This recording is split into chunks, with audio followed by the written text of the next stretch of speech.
ಆತ್ಮೀಯ H16 ನ್ಯೂಸ್ದ ಜೊತೆಗೆ ಹೇ ಸೀತಾರಾಮ್ ನ್ಯೂಸ್ದ ವೀಕ್ಷಕರು ತಮಗೆ ಸ್ವಾಗತ ಮಾಡುತ್ತಾ ನಾನು ಯಮಾಯತು ಮಲ್ಲಪ್ಪ ಜೋತವಾರ್. ವಿಶೇಷವಾಗಿ ಇವತ್ತು ಈ NDAದಲ್ಲಿರುವಂಥ ಬಿರುಕುಗಳ ಬಗ್ಗೆ ಒಂದಿಷ್ಟು ಮಾತಾಡಬೇಕು ಅಂತ ಹೇಳಿ. ಯಾಕಂತಂದ್ರೆ ನಿಧಾನಕ್ಕೆ NDAದಲ್ಲಿ ಬಿರುಕು ದೊಡ್ಡದಾಗ್ತಾಯಿದೆ. ಈಗಾಗಲೇ ಇಂಡಿಯಾದಲ್ಲಿ ಬಿರುಕಾಗ್ತಾಯಿದೆ ಅಂತ ಮಾತಾಡಿದ್ವಿ, ನೀವು ಕೇಳಿದ್ರಿ. ಅದೇ ಕಾರಣಕ್ಕೆ NDA ನ್ಯಾಷನಲ್ ಡೆಮೊಕ್ರೆಟಿಕ್ ಅಲಯನ್ಸ್ ಮೋದಿಯವರ ಜೊತೆಗಾರರಲ್ಲೇ ಒಂದು ಸ್ವಲ್ಪ ಬಿಲ್ ಮತ್ತು ಜೋರಾಗ್ತಾಯಿದೆ ಅಂತೇಳಿ. ಯಾಕಂದ್ರೆ ನಿತೀಶ್ ಕುಮಾರ್ ಅವರು ಒಂದು ಕಡೆ ಮುಖ ಆಗ್ತದೆ, ಅದೇ ಕಾರಣಕ್ಕೆ ನಮ್ಮ ಶಿಂದೆ ಅವ್ರ ಮುಖ ಒಂದು ಕಡೆ ಇದೆ. ಯಾವುದೇ ಕ್ಷಣದಲ್ಲೂ ಬಿಹಾರ ಮುಖ್ಯಮಂತ್ರಿ ನಿತೀಶ್ ಕುಮಾರ್ ಅವರು ತಮ್ಮ ಹಳೆಯ ಗೆಳೆಯ ಲಾಲು ಪ್ರಸಾದ್ ಕಡೆ ಹೋಗುವ ಸಾಧ್ಯತೆಗಳಿದ್ದಾವೆ. ಇದೇ ಕಾಲಕ್ಕೆ ರಾಹುಲ್ ಗಾಂಧಿಯವರು ಹೋಗಿ ಮುಟ್ಟಿದ್ದಾರೆ ಬಿಹಾರಕ್ಕೆ. ಅಲ್ಲಿ ಏನೋ ಚರ್ಚೆ ನಡೀತಾ ಇದೆ. ರಾಹುಲ್ ಮತ್ತು ಪ್ಲಸ್ ಲಾಲು ಪ್ರಸಾದ್ ಯಾದವ್, ತೇಜಸ್ವಿ ಯಾದವ್ ಇವೆಲ್ಲ ನೋಡಿದಾಗ ಏನು ನಡೀತಾ ಇದೆ ಅಂತ. ಜೊತೆಗೆ BJPಯಲ್ಲಿನ ನಮ್ಮ RSS ಸಂಚಾಲಕರಾದಂಥ ಭಾಗವತರು ಸಹಿತ, ಮೋಹನ್ ಭಾಗವತರು ಸಹಿತ ಮೋದಿಯವರಿಂದ ದೂರ ಸರಿತಾ ಇದ್ದಾರೇನೋ ಅನ್ನುವಂಥದ್ದು. ಒಟ್ಟಿನಲ್ಲಿ ಗುಜರಾತ್ ಲಾಬಿ ಅಂದರೆ ಮೋದಿ ಆ್ಯಂಡ್ ಶಾ ಕಂಪನಿ ಇವರಿಂದ ನಮ್ಮ ಭಾಗವತರು ದೂರ ಸೇರ್ತಾ ಇದ್ದಾರೆ ಅಂತ ಒಂದಿಷ್ಟು ವರದಿಗಳು ಬರ್ತಾ ಇದ್ದಾವೆ. ಅದು ಅಂತರ್ ಕಲಹ ಅದೇನೋ ಇಂದಿನ ಶುದ್ಧ ಆಗ್ಬೋದು. ಯಾಕಂದರೆ ಅವ್ರಿಗೆ ಒಬ್ಬರು ಬಿಟ್ಟು ಒಬ್ಬರು ಇರಲಿಕ್ಕೆ ಆಗೋದಿಲ್ಲ. ಮೋದಿಯವ್ರ ಬದಲಾಗಿ ಯಾರು ಅನ್ನೋದಕ್ಕೆ ಇನ್ನೂ ಉತ್ತರ ಹುಡುಕ್ತಾ ಇದ್ದಾರೆ. ನೆಹರು ಹೇಳ್ತಾರೆ ಇಲ್ಲ ಯೋಗಿ ಅವರಿದ್ದಾರೆ ಮೋದಿಯವ್ರ ಬದಲಾಗಿ ಅಂತೇಳಿ. ಆದರೆ ರಾಷ್ಟ್ರ ಮಟ್ಟದಲ್ಲಿ ಯೋಗಿ ಅವರು ಮೋದಿ ಎಷ್ಟು ಪ್ರಭಾವಿ ಆಗಿದ್ದಾರೆ ಅನ್ನೋ ದೊಡ್ಡ ಪ್ರಶ್ನೆ ಅದು. ಹೀಗಾಗಿ ನಮ್ಮ ಮೋಹನ್ ಭಾಗವತರು ಸಹ ಇನ್ನೂ ಜೋರಾಗಿ ಅವ್ರ ಮೇಲೆ ಮೋದಿ ಮತ್ತು ಶಾ ಅವ್ರ ಮೇಲೆ ಅಟ್ಯಾಕ್ ಮಾಡುವಂಥ ಒಂದು ಮೂಡಿಗೆ ಬರ್ತಾಯಿಲ್ಲ. ಬಟ್ ಈ ಎಲ್ಲ ಮಸ್ಜಿದ್ಗಳಲ್ಲಿ ಶಿವಲಿಂಗವನ್ನು ಹುಡುಗುತ್ತಪ್ಪ ಅಂತ ಹೇಳ್ತಾ ಇದ್ದಾರೆ.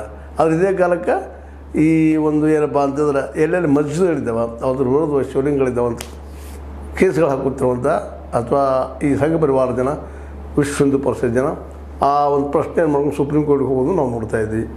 ಹೀಗಾಗಿ ಒಂದು ಕಡೆ ಇದು, ಇನ್ನೊಂದು ಕಡೆ ನಮ್ಮ NDA ಮಿತ್ರರು ನಿತೀಶ್ ಕುಮಾರ್ ಮತ್ತು ಶಿಂದೆ ಅವ್ರಿಗಿಂತ ಅಸಮಾಧಾನದ ಜೋರಾಗಿಬಿಡೋದು. ನಮ್ಮ ಹಳ್ಳಿ ಹೋಗಿಬಿಟ್ಟಿದ್ದಾರೆ ಅವರು. ಅವ್ರಿಗೆ ಕೊಟ್ಟಂಥ ಖಾತೆಗಳನ್ನು ಇನ್ನೂ ಅವರು ಉಪಯೋಗಿಸ್ತಾ ಇಲ್ಲ. ಜೊತೆಗೆ ಅವರು ಏನು ಕೇಳಿದ್ರು ನಾವು ಮುಖ್ಯಮಂತ್ರಿ ಬೇಡಪ್ಪ, ಮಿನಿಮಮ್ ಹೋಗಿ ಗೃಹ ಖಾತೆ ಆದರೂ ಕೊಡಿ ಅಂತೇಳಿ. ಅದು ಸಿಗಲಿಲ್ಲ. ಹೋಗಿ ಸಭಾಪತಿ ನಮ್ಮವ್ರು ಕೊಡ್ರಿ ಅವರು, ಅದು ಇಲ್ಲ. ಅದರ ಮುಖ್ಯ ಪೋಸ್ಟ್ಗಳು ಕೊಡೋದಿಲ್ಲ ಅನ್ನೋಂಗೆ ಹಾಸ್ಗಳು ಬಿಟ್ಟರು. ಅದ್ರ ಬಗ್ಗೆ ಮಾತಾಡ್ತಾನೆ ಇಲ್ಲ BJP. ಹೀಗಾಗಿ ಶಿಂದೆ ಅವರು ಅವ್ರಿಗೆ ನಿಧಾನಕ್ಕೆ ನಿತೀಶ್ ಅವ್ರ ಜೊತೆಗೆ ಏನೋ ಪ್ರಯತ್ನ ನಡೆಸಿದ್ದಾರೆ. ಏನಾಗ್ತದೋ ಗೊತ್ತಿಲ್ಲ. ಬಟ್ ಈ ಒಂದು ಹಾಲಿನಲ್ಲಿ ಒಂದು ಹನಿ ಹುಳಿ ಹಿಂಡಿದ್ರೆ ಹೆಂಗೆ ಆಗ್ತದೆ ಅಂಥ ಪರಿಸ್ಥಿತಿ ಈಗ ಅದು ಹಾಲಾಗ್ತದೋ ತುಪ್ಪ ಆಗ್ತದೋ ಮತ್ತೇನೋ ಆಗ್ತದೋ ನೋಡ್ಬೇಕೀಗ. ಆದ್ರೆ ತಿಕ್ಕಾಟ ಮತ್ತು ಜೋರು ನೋಡೋದು. ಹೀಗಾಗಿ NDA ಈಗಂತೂ ಈ ಮೂರನೇ ಅವಧಿಗೆ ಬಂದಾಗಿಂದನೂ ನಮ್ಮ ಮೋದಿಯವರು ಯಾಕೋ ದಿನಾಲೂ ಒಂದು ಏನಾದರೂ ಸಮಸ್ಯೆಗಳನ್ನ ಎದುರಿಸ್ತಾ ಇದ್ದಾರೆ. ಅವ್ರ ಮಾತಿಗೆ ಮೊದಲಿದ್ದಂಥ ಬೆಲೆ ಇವತ್ತು ಕಡಿಮೆ ಆಗ್ಲಿಕ್ಕತ್ತದ ರೀ. ಮತ್ತು ಅವರು ಯಾವಾಗಲೂ ನಿತೀಶ್ ಕುಮಾರ್ ಮತ್ತು ನಾಯ್ಡು ಅವ್ರ ಕಡೆಗೆ ತಮ್ಮ ಊರುಗಳು ಅವರಿಬ್ಬರು ಇವತ್ತು NDAದ್ದು ಅವ್ರಿಗೆ ಹೆಚ್ಚಿಗೆ ನೋಡ್ತಾ ಇರ್ತಾರೆ. ಅಲ್ಲಿ ಏನೋ ಪ್ರಯತ್ನ ನಡೆದಿದ್ದಾವೆ ಅಂತ ಹೇಳ್ತಾ ಇದ್ದಾರೆ. BJPಗರು ಸಹಿತ ಈ ಒಂದು ವಿಶೇಷವಾದಂಥ ನಮ್ಮ JDU, ಜನತಾದಳ ಯುನೈಟೆಡ್ ನಮ್ಮ ಬಿಹಾರದ ಮೆಂಬರ್ಗಳನ್ನ ಹೊಡಿಬೋದು, ಹೊಡ್ಕೋಬೋದು ಒಂದೇನು ಪ್ರಯತ್ನ ನಡೆದಿದ್ದಾವೆ ಸುದ್ದಿಗಳು ಬರ್ತಾ ಇದ್ದಾವೆ. ಅದೇ ಕಾರಣಕ್ಕೆ ನಾಯ್ಡು ಅವ್ರ ಗುಂಪನ್ನು ಹೊಡಿಬೋದು ಅಂತ ಸುದ್ದಿಗಳು ಬರ್ತಾ ಇದ್ದಾವೆ. ಅದರ ಸುಲಭದ ಕೆಲಸ ಅಲ್ಲ, ಆದರೂ ನಡೆಸಿದ್ದಾರೆ ಅವ್ರು ತಮ್ಮ ಮೆಜಾರಿಟಿ ಸಲುವಾಗಿ ಅಂತ. ಎಲ್ಲ ನೆಲೆಗಟ್ಟಿನಲ್ಲೇ ಇವತ್ತು NDA ಮಾತ್ರ ಯಾವಾಗಲೂ ಅಶಾಂತಿಯಿಂದ ಕುದಿತಾ ಇದೆ.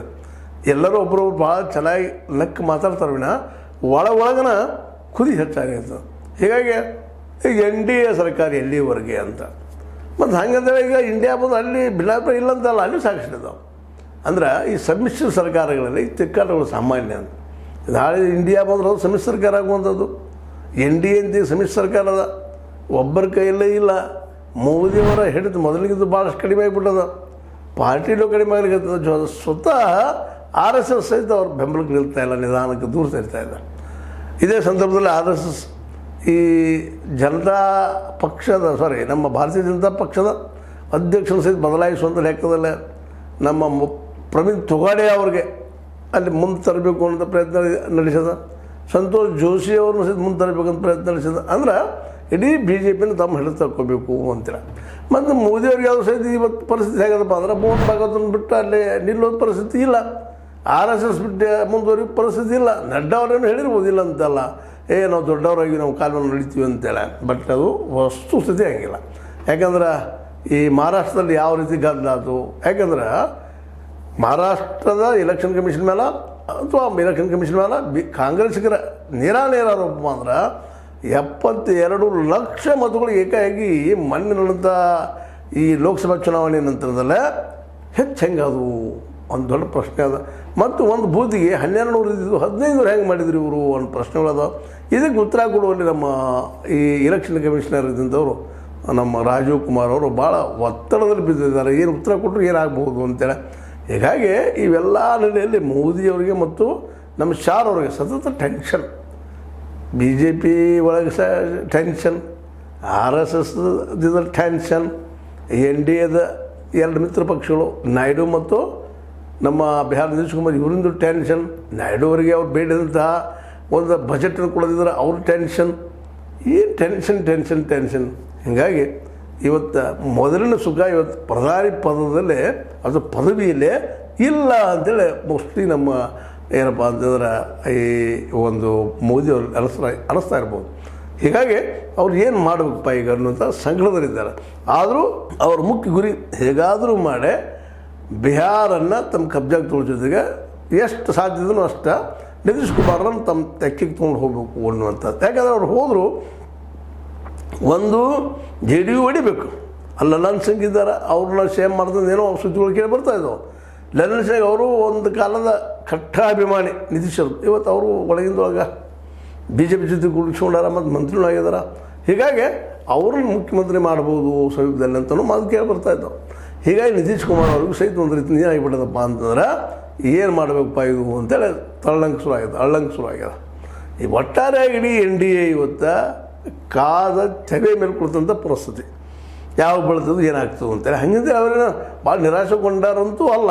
ಬಟ್ ಸರ್ಕಾರ ಇತ್ತಪ್ಪ ಅಂದ್ರೆ, ಅಧಿಕಾರ ಇತ್ತಪ್ಪ ಅಂದ್ರೆ ಬೇಕಾದ್ರೆ ಸಾಧಿಸಬಲ್ಲಿವಿ ಅನ್ನುವಂಥ ಮನೋಸ್ಥಿತಿ BJP ಆಗಿದೆ. ಯಾಕಂದರೆ ಈಗ ಏನೋ ತಪ್ಪು ಮಾಡಲಿ, ಯಾವುದೋ ಮಾಡಲಿ, ಏನೋ ಜನ ಆರಿಸ್ತಂದಾರ್ರಿ ಅಂತನ್ನುವಂಥದ್ದು.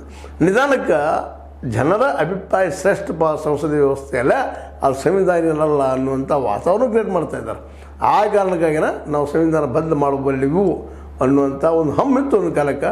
ಅದನ್ನು ಸೂಕ್ಷ್ಮ ಅಂದೂ ನೋಡಿದ್ರು ಅವರು. ಆದ ಚುನಾವಣೆಯಲ್ಲೇ 400 ಪಾರ್ ಅಂತೇಳಿ ಅದು ಜನ ಜಾಣ್ಮೆಯಿಂದ ಅವ್ರನ್ನ 241 ಕೂಡಿಸಿ ನೀವು ಇನ್ನೊಬ್ಬರು ಹೇಗೆ ಮಾಡಿ ಹೋಗಪ್ಪ ಅನ್ನೋ ಮಾಡಿಟ್ರು. ಹೀಗಾಗಿ ಏನಾಗ್ಬಿಟ್ಟದಪ್ಪ ಅಂದ್ರೆ ಅವ್ರಿಗೆ ಸಂವಿಧಾನವನ್ನು ವಿರೋಧಿಸುತ್ತಾ ಸಾಧ್ಯತೆ ಮತ್ತು ಸಂವಿಧಾನ ಒಪ್ಕೊಂಡು ಹೋಗೋದು ಕಷ್ಟ ಆಗಲಿದೆ ಸರ್. ಹೀಗಾಗಿ ಒಟ್ಟಾರೆಯಾಗಿ ಈ ಸಲದ ಈ BJP ಸರ್ಕಾರದಲ್ಲಿ ನಮ್ಮ ಮೋದಿಯವರಿಗೆ ಹಿಂದಿನಂಥ ಸುಖ ಈಗಿಲ್ಲ, ಸರಿಯಾಗಿ ನಿದ್ರೆ ಹತ್ತಾ ಇಲ್ಲ ಅನ್ನೋದು ನಿಶ್ಚಿತವಾಗಿ ಕೇಳಿ ಬರ್ತಾಯಿದೆ. ಮತ್ತು ಅದೇ ಕಾಲಕ್ಕೆ ಈಗಾಗಲೇ ನಮ್ಮ RSS ಮುಖ್ವಾನಿ ನಿಮಗೆ ಗೊತ್ತದ ಆರ್ಗನೈಸರ್ ಅದು ಸಹಿತ ಇವತ್ತು ಇವರ ಫೇಲ್ಯೂರ್ಗಳನ್ನು ಸೂಕ್ಷ್ಮ ವಿಮರ್ಶೆ ಮಾಡ್ತಾ ಸ್ಥಾನಿಕ ಲೀಡರ್ಗಳು ತಯಾರು ಮಾಡಿ ಸಲಹೆ ಕೊಟ್ಟಿದ್ದು. ಮತ್ತೊಮ್ಮೆ ಅದು ಅವ್ರ ಬಗ್ಗೆ ಒಂದಿಷ್ಟು ಮಾತಾಡಿದ, ಮೋಹನ್ ಭಾಗವತರ ಬಗ್ಗೆ ಒಂದಿಷ್ಟು ಮಾತಾಡಿದ, ಮತ್ತು ಮೋಹನ್ ಭಾಗವತರು ಹೇಳಿದ್ರಲ್ಲಿ ಅರ್ಥದ ಅನ್ನೋದು ಮಾತಾಡಿದ. ಅಂದ್ರೆ RSS ಕಾರ್ಯಕ್ಕೆ ತಕ್ಕಂಗೆ ಬದಲಾವಣೆ ಮಾಡ್ಕೊಳ್ಳೋಂಥದ್ದು. ಬಟ್ ಮೋದಿಯವರು ತಾವು ತಮ್ಮ ನಂತರ ಯಾರೂ ಇಲ್ಲ, ತಾನೇ ಎಲ್ಲ ಅನ್ನುವಂಥ ಮನೋವೃತ್ತಿಯಿಂದಾಗೆ ಇವ್ರ ಮಾತು ಇಲ್ಲಿಯವ್ರಿಗೆ ಒಪ್ತಾ ಬಂದಿರಲಿಲ್ಲ. ಬಟ್ ಈಗ ಅವ್ರು ಗೆಲ್ಲೋದಕ್ಕೆ ಮಹಾರಾಷ್ಟ್ರದಲ್ಲೇ ಮೇನ್ ಕಾರಣಕರ್ತರು RSS ಮೋಹನ್ ಭಾಗವತ್. ಹೀಗಾಗಿ ಅವ್ರ ಮಾತನ್ನು ಮೀರೋ ಸ್ಥಿತಿಯಾಗಿ ಬಂದಿದ್ದಾರೆ. ಒಟ್ಟಾರೆಯಾಗಿ ಇವತ್ತು NDA ಮಾತ್ರ ಯಾವಾಗ ಹೊಡಿತದೋ ಗೊತ್ತಿಲ್ಲ. ಹಾಗಾದರೆ ಇಂಡಿಯಾನೂ ಏನು ಗಟ್ಟಿ ಇಲ್ಲ, ಅದು ಯಾವಾಗ ಬೇಕಾದಾಗ ಹೊಡಿಬೋದು. ಎಲ್ಲರೂ ಮತ್ತೊಮ್ಮೆ ಎಲೆಕ್ಷನ್ ಹೋಗ್ತಾರೋ ಎಲ್ಲರೂ ಕೂಡ ಅನ್ನೋ ಸಹಿತ ಅಷ್ಟೇ ಆತಂಕಕಾರಿ ವಿಷಯ. ಯಾಕಂದರೆ ಮೇಲಿನ ಸಾವಿರಾರು ಕೋಟಿ ಅಲ್ಲ, ಲಕ್ಷಾವಧಿ ಕೋಟಿಗಳು ಖರ್ಚು ಮಾಡುತ್ತೆ ಎಲೆಕ್ಷನ್ ಬೇಕಾ ನಮಗನ್ನೋಂಥ ಒಂದು ದೊಡ್ಡ ಮೂಲಭೂತ ಪ್ರಶ್ನೆ ಇಲ್ಲದ. ಅದಕ್ಕಾಗಿ ಇವತ್ತು ನಿತೀಶ್ ಅವ್ರ ಮೇಲೆ ಎಲ್ಲರ ಕಣ್ಣದ. ನಿತೀಶ್ ಅವರು ಮತ್ತು ಶಿಂದೆ ಅವರು ಮಹಾರಾಷ್ಟ್ರದಲ್ಲೇ ನಮ್ಮ ಫಡ್ನವೀಸ್ ಅಲ್ಲಿ ಮುಖ್ಯಮಂತ್ರಿ ಅವರಿಗೆ ಕಣ್ಣಲ್ಲೇ ಚುಚ್ಚೋ ಸೂಜಿ ಆದರೆ, ನಿತೀಶ್ ಅವರು ಬಿಹಾರದಿಂದ ನಮ್ಮ ಮೋದಿ ಮತ್ತು ಶಾರ್ ಅವರಿಗೆ ಕಣ್ಣಲ್ಲಿ ಚುಚ್ಚುವ ಬಂಗಾರ ಸೂಜಿ ಆಗ್ಯದ. ಇಟ್ಕೋಬೇಕು ಇಟ್ಕೋಬಾರ್ದು ಅನ್ನುವಂಥ ದೊಡ್ಡ ಪ್ರಶ್ನೆ ಮಾಡ್ಯದ. ವಿರೋಧ ಮಾಡ್ತೀರಿ ಗೌರ್ಮೆಂಟ್ ಬಿಡ್ತದೆ, ಹಂಗೆ ಮುಂದುವರಿಸಿದ್ರೆ ವಿರೋಧ ಹಂಗೆ ಶುರು ಆಗ್ತದೆ ಅನ್ನುವಂಥ ಒಂದು ಆತಂಕ ಸ್ಥಿತಿ ನಮ್ಮ ಮೋದಿ ಮತ್ತು ಶಾರ್ ಅವರಿಗೆ. ಏನು ಮಾಡ್ಬೋದು ಮೋದಿ ಮತ್ತು ಶಾರ್ ಅವರು? ಅವ್ರು ಹಿಂಗೆ ಇಟ್ಕೊಂಡು ಹೋಗ್ತಾರಾ? ಇದೇ ರೀತಿಯಾಗಿ ಇಲ್ಲ, ಅವ್ರು ಕಿತ್ತಾಕ್ತಾರೆ. ಕಿತ್ತಾಗಿರೋ ಮೆಜಾರಿಟಿ ಏನಿರೋದು? ಅಥವಾ ನಮ್ಮ ಇವ್ರು ಕೇಳುವಂಗೆ, ಯಾರು ನಮ್ಮ ಮಹಾರಾಷ್ಟ್ರ ಶಿಂದೆ ಅವ್ರು ಕೇಳುವಂಗೆ ಅವ್ರು ಸಭಾಪತಿ ಸೀಟ್ ಅವ್ರಿಗೆ ಬಿಟ್ಕೊಡ್ತಾರ? ಈಗಿನ ಮಟ್ಟಿಗೆ ಇಲ್ಲ ಅಂತ. ಯಾಕಂದ್ರೆ ಅವ್ರ ಮೆಜಾರಿಟಿ ಆಗಲ್ಲ ಆಗ್ಯದ. ಅವರು ಶಿಂದೆ ಇರಲಿ ಹೋಗಲಿ ಅನ್ನುವಂಥ ಸ್ಥಿತಿಯೊಳಗೆ ಮಹಾರಾಷ್ಟ್ರದ BJP ಅದ. ಮತ್ತು ಮಹಾರಾಷ್ಟ್ರದ BJP ನಮ್ಮ ಫಡ್ನವೀಸರ ಕೈಯಲ್ಲದ. ಫಡ್ನವೀಸರ ಜುಟ್ಟ RSS ಕೈಯಲ್ಲದ. ಹೀಗಾಗಿ ಆರ್ ಎಸ್ ಎಸ್ ಮಾತ್ರ ತಿಳ್ಕೊಂಡು ಆಗ್ತದೆ ಮೋದಿ ಶಾ ಅವ್ರದ್ದಲ್ಲ ಅಂಥೇಳಿ ಅಲ್ಲಿ ವರದಿಗಳು ಬರ್ತಾಯಿದ್ದವು. ಅವು ಎಷ್ಟು ಸುಳ್ಳು ಎಷ್ಟು ಕರೆನೋ ನೀವು ಪರೀಕ್ಷೆ ನೋಡ್ರಿ, ಆದರೆ ನಡೆದಿದ್ದೇನು ಸುಳ್ಳಲ್ಲ ಅಂತ ಹೇಳ್ತಾ ಇದು ನಿಮ್ಗೆ ಲೈಕ್ ಆಗಿರ್ಬೋದು. ಲೈಕ್ ಮಾಡಿ ಶೇರ್ ಮಾಡಿ ಕಾಮೆಂಟ್ ಮಾಡಿರಿ. ಜೊತೆಗೆ ಸಬ್ಸ್ಕ್ರೈಬ್ ಆಗೋದು ನಿಲ್ಲಿಸಿ ಹೋಗ್ಬೇಡ್ರಿ. ಯಾಕಂದ್ರೆ S16 ನ್ಯೂಸ್ ಅರ್ಥಾತ್ ಹೇ ಸೀತಾರಾಮ್ ಇದು ಸತ್ಯದ ಕೈಗಂಡಿ ವಂದನೆಗಳು.